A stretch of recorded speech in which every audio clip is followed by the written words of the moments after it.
All right, it's time to talk about this S24 Ultra. So this is my full review for the Samsung Galaxy S24 Ultra in 2025. Now, of course, this came out just last year. So everybody knows that, that are into the smartphone game. You already know this phone is extremely relevant today because it just came out a year ago and it has like 5 years of software and security updates left on it. So it's very relevant. Now, should you choose it over the S25 or either older models? You have to make that decision for yourself. Now, I got sitting here on the table here is my S23 Ultra. And you may wonder, should you choose the S23 Ultra over the S24 Ultra? Well, first thing, the S23 Ultra is going to definitely be less expensive. It's going to be much cheaper. But should you go with this one? Now, I'll be honest. Let me say this. If you need the phone to be lighter, then you want the S24 Ultra because it's definitely lighter. Now, the thing that's weird about this, that whole lighter thing, like with the weight, is that the S24 Ultra is only 1 gram lighter than the S23 Ultra, but it doesn't feel like that in the hand. Honestly, I'm telling you right now, and I'm talking about with the case off. I've held both of these phones in my hands without cases, and this phone feels substantially lighter than S23 Ultra. Now I know I heard another reviewer say, he held both in his hands. He said he couldn't really tell the difference. I could tell the difference, trust me, because when I was using this phone on a regular basis, especially if I was on a phone call, I would really get hand and arm fatigue because the phone was so heavy. Now, normally, y'all already know that, those of you that follow my channel, I told you I don't like super thin, light phones. Now, this phone is lighter, but it's not thin and it doesn't feel like a toy. It still feels like a quality device, but just lighter. And I guess it's because of that titanium frame. And this is, made with an aluminum frame. But I'm telling you, it's definitely considerably lighter to me than that of the S23 Ultra. So if you need a phone that's lighter, I would definitely recommend you getting the S24 Ultra. Also, if you're tired of curved displays and you want a flat display, you want to go with the S24 Ultra because it's flat on the back and it's flat on the front. Okay. And I'm telling you, this phone is slightly wider than the S23 Ultra because this phone is slightly curved. And I know, I didn't even know that would make a big difference, but it does. I mean, it does make a difference, honestly, especially if you're an S Pen person and use the S Pen a lot and maybe you get to the edge and it falls. The S Pen won't, you can't do anything because these curved edges. Then you definitely may want to consider the S24 Ultra seriously. And it is slightly wider. Okay. No doubt about that. Now, outside of that, I say I mean, okay. And also the anti-reflective coating, because you could clearly see on camera that this phone is much darker than this phone when it's off. Excuse me. Now, see, this is why, and I'm doing all this live, so no stopping it. This is why I don't like doing videos without cases because I always end up dropping the phone at some point, and I hate that. So please excuse me for that little mishap there. But this is why I like keeping my phone in cases, even in videos, because my hands are very dry and it's very easy for me to drop phones. But I'm gonna try to get through this without the case on this device. But when you look at these two, you can see that this device is much darker on the always on display than the S23 Ultra. It's because of that DX anti-reflective coating. All right. So to me, those will only be the reason. Oh, and one more, I'm sorry. If you want uh longer updates, because believe this phone only has maybe 1 more year left or maybe 2 years left for software updates because it's only getting 4. This is getting 7. But I know there's at least 5 years left of this because it just came out last year. This is 2023 and it's get ready to go into 2026. So I believe this is going to have maybe one more year left, and then that'll be it. It'll probably get one more year of security, maybe that fifth year for security. But as far as One UI, I think next year is going to be the last one. So if you want something that's, further software updates, if you want the anti-reflective coating, if you want a flat display, if you want a slightly wider display and a lighter phone, then you want the S24 Ultra. Other than that, they pretty much the same phone. Even the cameras are very, very similar. I didn't notice a big change as far as these cameras being better than these. They pretty much the same camera. I mean, honestly, if I'm being honest, they pretty much the same. Now, when it comes to the design, of course, you have these silver rings around the S24 Ultra. You don't have that with the S23 Ultra, if that's a big deal. So you could see a slightly different design change with these devices. But if that's not a big deal, of course, I would say go with the S23 Ultra because it's going to be cheaper and you're pretty much getting everything that this phone get, you're pretty much getting with this phone except for those things that I mentioned.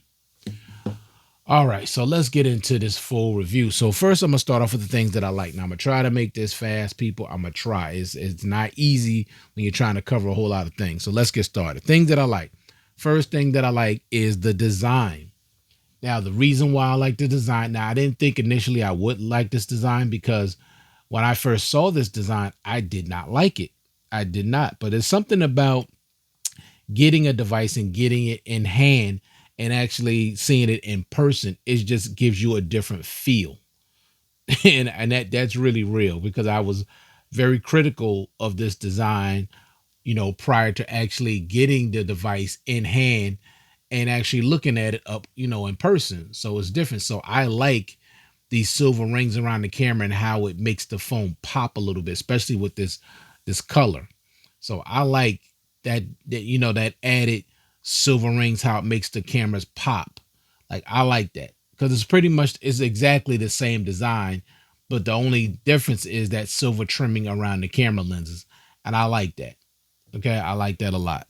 Also, the flat display, because this reminds me of, the Note back in the day when, before they started curving their displays, it was just a big flat square box, looked like like a small notebook.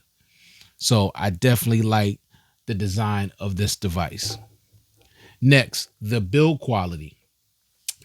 I love the build quality. This thing feels like nothing but quality in the hand with that titanium on the side rails.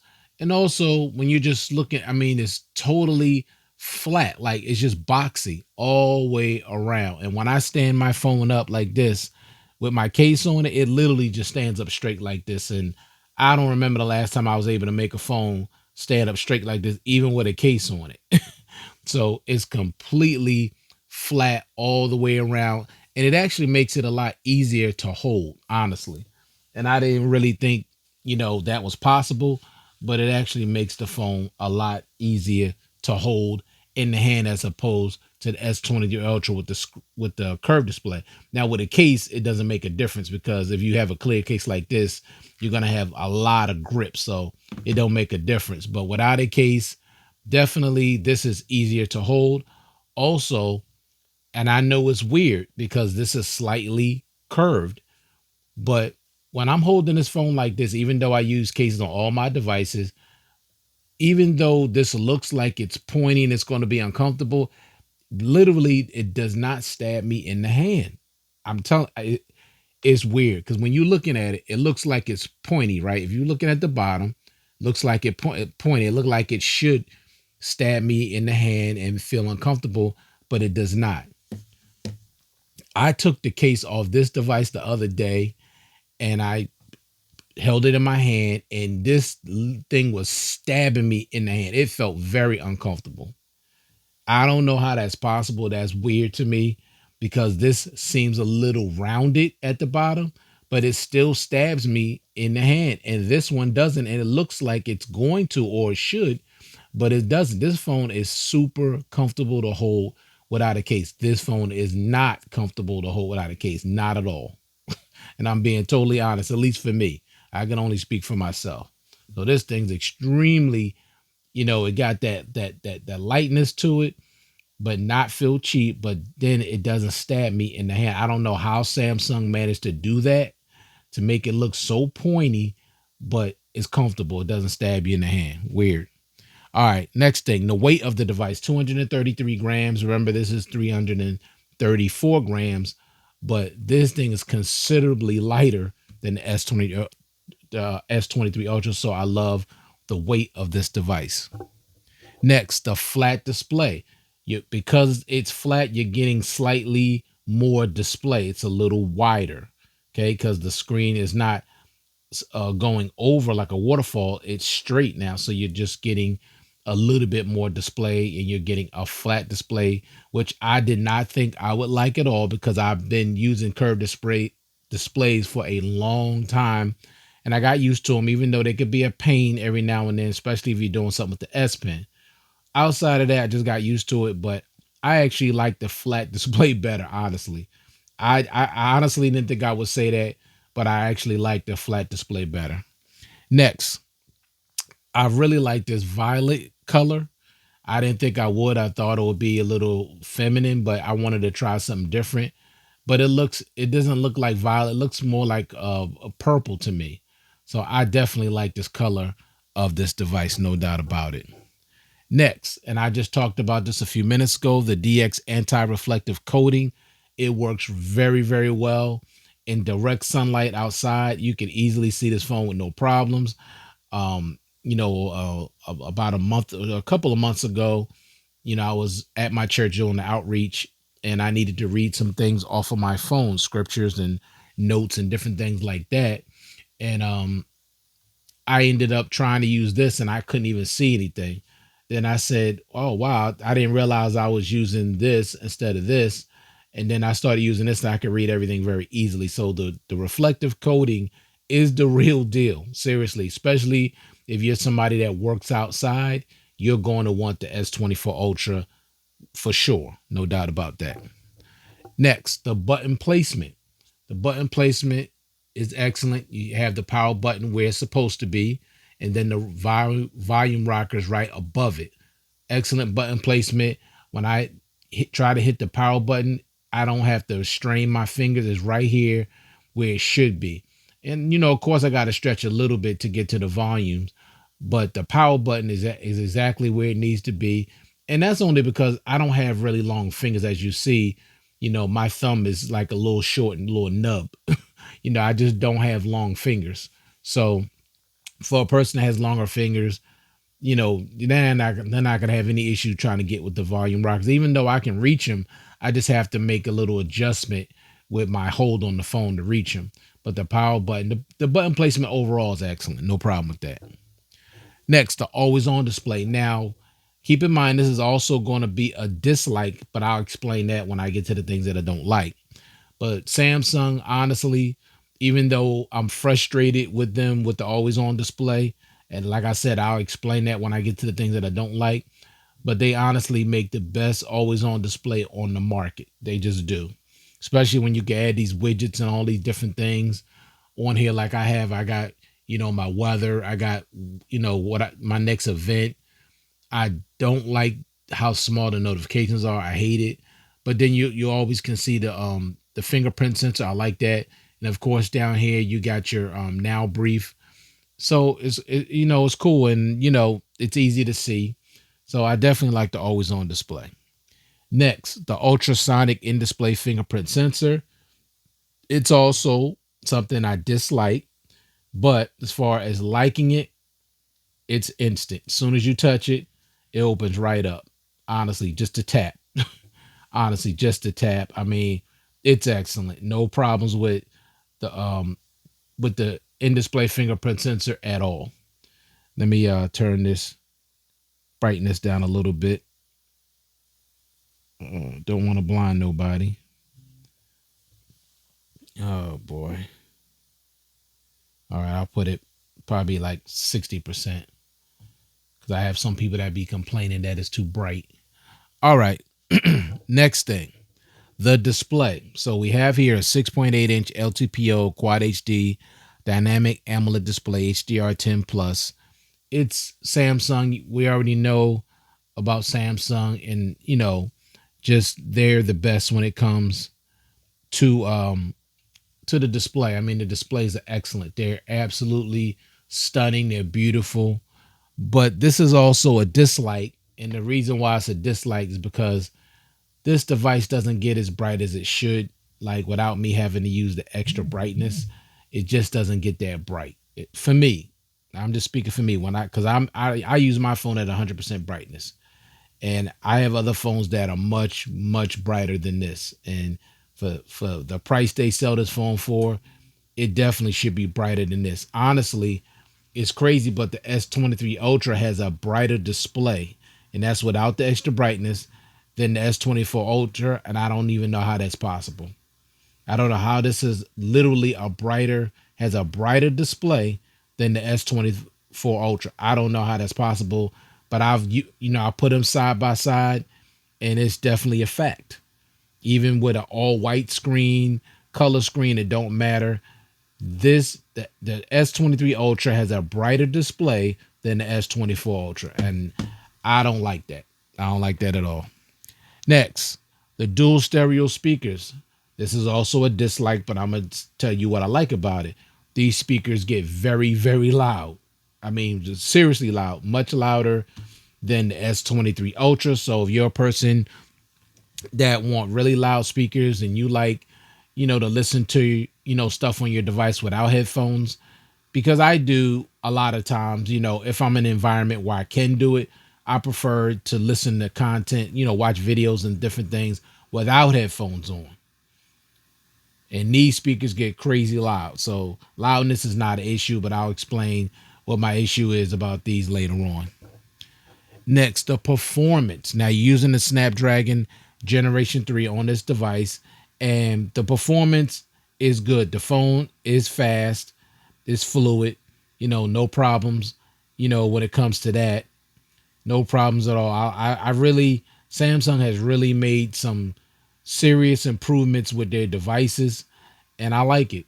No problem with performance. Now, every now and then, it seemed like the phone kind of freezes on me. It's very random and is really rare, but when it happens, it's annoying. I don't like it at all. But for the most part, I really do like the performance. They really made this phone really nice and smooth, and I like that. Still don't compete with the smoothness of my Vivos, of my Xiaomi, my OnePlus. Still not as smooth as those devices, but it's definitely smooth. Next, of course, I love the software. I believe Samsung makes the best Android skin on the market, hands down, in my opinion. Of course, you got One UI 8.0, Android 16, 5 more years of software updates and security patches. 5 more years. So this phone is going to be good for a very long time. Okay. The only thing you may have to be concerned about is the longevity of the battery, how well the battery holds up, because Samsung is not known for great battery life. They're just not. Okay. Now, I still got a Mi 11 Ultra that I've had for 5 years now, that I've supercharged super fast many times. I mean, a lot over the last 5 years. And that battery is still in excellent condition. When I looked up the battery health, it's excellent. When I'm using my Vivo and I'm always fast charging it all the time to 100%, it says 100% battery health. And I've had that now over a year. So I'm telling you, these people that think fast charging can hurt your battery, yeah, it could probably hurt your battery on a Samsung, because they don't specialize in battery life like these other companies do. So maybe that's why they don't want to, give us the kind of charging speeds we should have, is because they know their battery's not going to hold up long term. So that's why I think they won't do it. But I could be wrong, but I really believe that. But as far as these Chinese phones and other, OnePlus and all these other companies that I have, constantly charging the phone at a super high rate of speed for years, and the battery is still at 100% health. So that battery degradation is a bunch of nonsense. It's not. There's no truth to it. At least not with those companies. Samsung, whole different story. Okay, and Google and maybe iPhone. I don't know. All right, next, the S Pen with the Bluetooth functionality. Now, of course, those of you that follow Samsung, that with the S Pen with the S25 Ultra, they took away the Bluetooth functionality, which I think was ridiculous. Absolutely ridiculous. Like, why would you take away that function that's so important to so many people, and that phone is still $1,300? That's crazy. It ain't nothing like being able to hold the S Pen and take a photo with the S Pen, or use it to make your volume go up or make your volume go down, or go to the next video, or the previous video, or to the previous track or the next track with the S Pen, and do all kind of things with this Bluetooth functionality. But of course, with the S25 Ultra, you can no longer do that. But if you stick with the S23 Ultra or the S24 Ultra, you will have Bluetooth functionality on your S Pen. Now, I don't use the S Pen a lot, but I still like the S Pen a whole lot. And when I need it, it comes in, really handy. So I love the S Pen. Next, the Now Bar and the Now Brief. Now, I like that. That's something fairly new to me. And I didn't really think I'd care for it, but it's somewhat helpful. So basically, it checks the information you need right now and starts essential features without unlocking your phone. And of course, you could turn on where, basically make a notification for ongoing activities more visible. Live notifications will appear on the lock screen, on the status bar, and at the top of the notification panel. And these are all the things that you can use, the Now Bar for. It'll pop up. Now, when it comes to the Now Brief, that's more so on your lock screen. Basically, you get personalized briefing with suggested content and actions that change throughout the day. Now Brief stays on the Now Bar until you tap to open it. It will appear again the next time new content is available. Now, if you want to see that, how that works, I'll give you an example right now. See it right down here? Okay, so I made the lock screen light up, so now I'm gonna hit the brief. I'm gonna turn on the volume. You have two events today. Okay. The first event is take out trash. It's currently 46 degrees Fahrenheit in Collingdale with a high of 59 and a low of 38 degrees. You have an event tomorrow. Here are the details. Mom primary doctor's appointment at 10 a.m. Gallery created a fun collection of pictures and videos for you. If you have some spare time, take a look in gallery stories to enjoy the memories. There are some YouTube videos that you might like in your Now Brief. Check out the videos posted by Unraveling the Scriptures and MDB Ball. That's all we have for now. Check back again later for more updates. Now that's cool. I like that. I didn't think I'd like it, but I like it. It's not. It's pretty cool. For now, you don't have to, make it say that stuff out loud. You could just tap, light up your, turn on your lock screen, tap it, and just read what's going on. You don't necessarily have to have the voice, but it's nice. It's like having a personal assistant. So it's cool. I like that. All right. Next, Samsung Dex. Samsung Dex, of course, is a feature I love. I don't use it often, but man, when I hook it up to the TV and use it, it's really nice. It's really cool. If you have a Samsung TV, it really comes in handy. And the thing about it, you can use your TV or your whatever display you're using, as like a like a laptop, but then you can still use your phone for other things. So while you're using Samsung Dex, it doesn't limit you from using your phone, like making phone calls, checking things, doing what you normally do, watch a YouTube video. It ain't gonna, bother your Samsung Dex. That's still gonna work. That's what makes it so cool. It's not like screen mirroring, because with screen mirroring, whatever's on that phone, you're going to see on that screen. But Samsung Dex don't work like that. It's totally different. So I love Samsung Dex. Next, modes and routines. Now, I like modes and routines.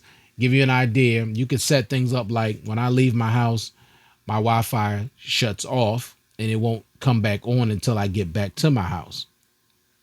Or say if I'm at work and, I don't want to be disturbed by any calls or anything, I have it set up where as soon as I start, leaving the job to do, to start my work for the day, my phone automatically goes into do not disturb. I like stuff like that. I wish every phone had things like that. So that's cool. I like modes and routines. Next, Good Lock. Now, Good Lock we know brings tons of features and customization to your device. And Good Lock, man, Good Lock is cool. It what makes this phone, and the software the best on the market because it's just so much stuff that you could do, so many things that you could change and adjust. It's just a lot of fun. Some people may get overwhelmed with it because they feel like it's just too much. But when you're paying this much money, you want as much stuff as possible for you to feel like your purchase was justified and you feel like you're getting what you paid for. So I love Good Lock. And of course, last but certainly not least is the cameras. Now, the cameras on this device are really good. I'll say that. I don't see them as being great. I mean, they're very, very good. When I say great, I'm thinking more like my Vivo X Fold 3. The photos and the videos on that phone is ridiculous. I mean, Samsung ain't touching those cameras. Vivo they may have the best cameras on any smartphone. I mean, those cameras on that phone is crazy good. Super clear, crisp, sharp, detailed, bright, everything. I mean, I know everybody's different. Everybody's different. You may not like the photo and video quality of that device, but I'm telling you, for me, it destroys Samsung. Like, it's not even close to me. And I'm not saying these cameras are bad. These cameras are really, really good, but they don't blow me away because they're not always consistent. That's my biggest thing. Now, you got this 200 megapixel wide with optical image stabilization, but I'm not going to be taking 200 megapixel shots. I'm just not doing that. I'm going to be using the 12 megapixels. You also get a 10 megapixel telephoto, optical image stabilization, 3 times optical zoom, a 50 megapixel periscope telephoto with optical image stabilization and 5 times optical zoom. Now, I do like the fact that those first 3 cameras all have optical image stabilization. That's important. And of course, the last one, you get a 12 megapixel ultra wide dual pixel with super steady video. And the video is super steady and it's smooth, no doubt about it. It looks great. And with the rear cameras, you can shoot video in 8K at 24 or 30 frames. I would figure if you're going to use 8K, which I'm never going to use because the file is too big, and unless I have an 8K display to play it on, it makes no sense to shoot at 8K at all. But I would shoot at 30 frames as opposed to 24 frames per second. And you could also shoot 4K at 30 and 60 frames per second. Now, like I said, these cameras are very, very good, but you judge for yourself. Check out these photos and videos and you judge for yourself.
And I'm sorry, I forgot to mention that with the selfie camera, you get a 12 megapixel wide HDR, and HDR 10 plus shoots video 4K at 60 frames per second as well.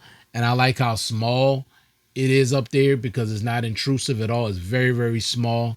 And I like that. You barely even notice it at all. Now, let's get into the things that I don't like, which is about 14 things. First of all, the always on display. Let's get back to that.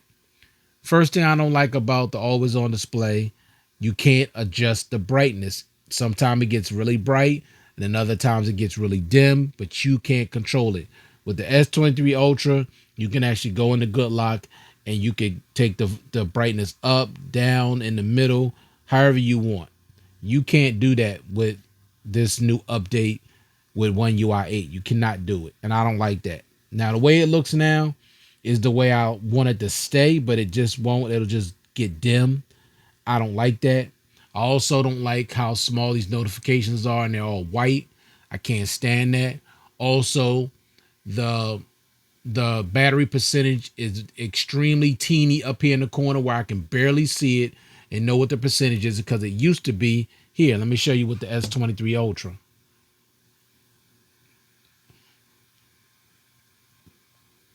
No, you know what? I lost it on here. I'm sorry because I updated this.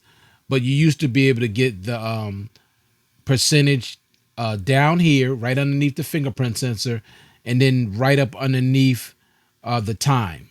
So, and it was very easily to see.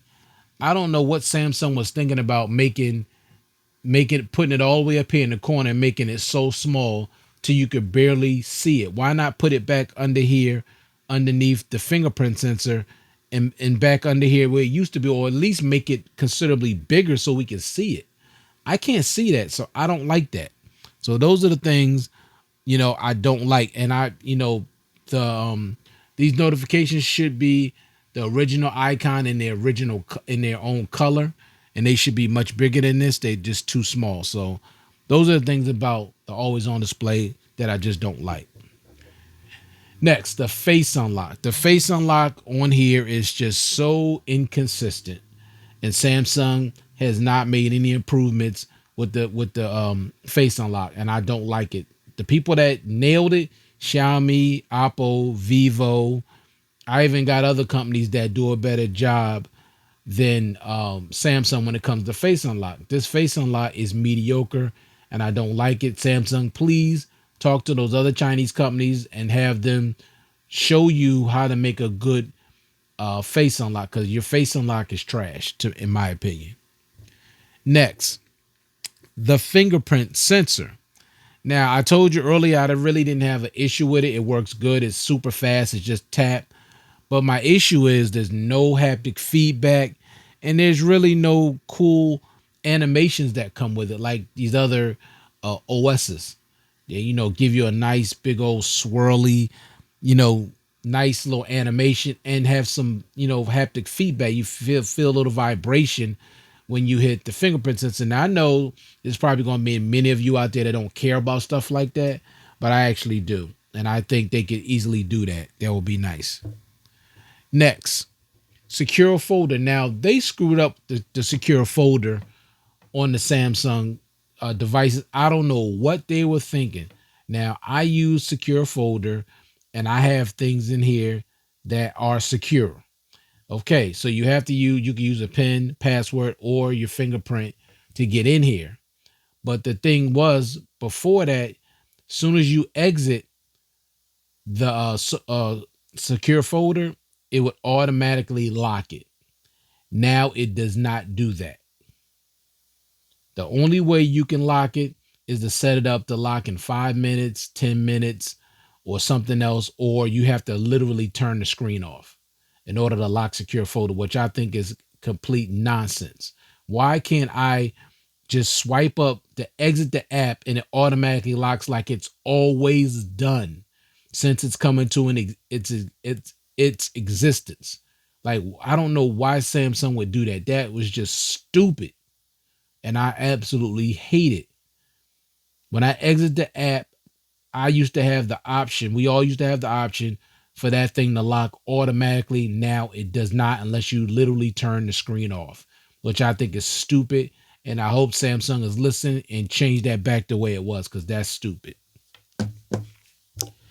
Next, the dual stereo speakers. Now, let me tell you about what I don't like about them. Now, I was telling you earlier that they super loud, and I like that. I appreciate that, but they lack that full stereo sound. They lack fullness. They lack depthness.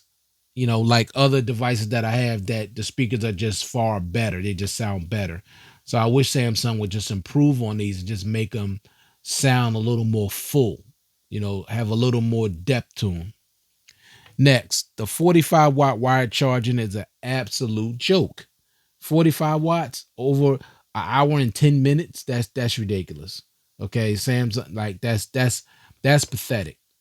Especially compared to all these other Chinese manufacturers that give you 120 watt, fast charging, 100 watt, 80 watts, 65 watt, everything faster than Samsung.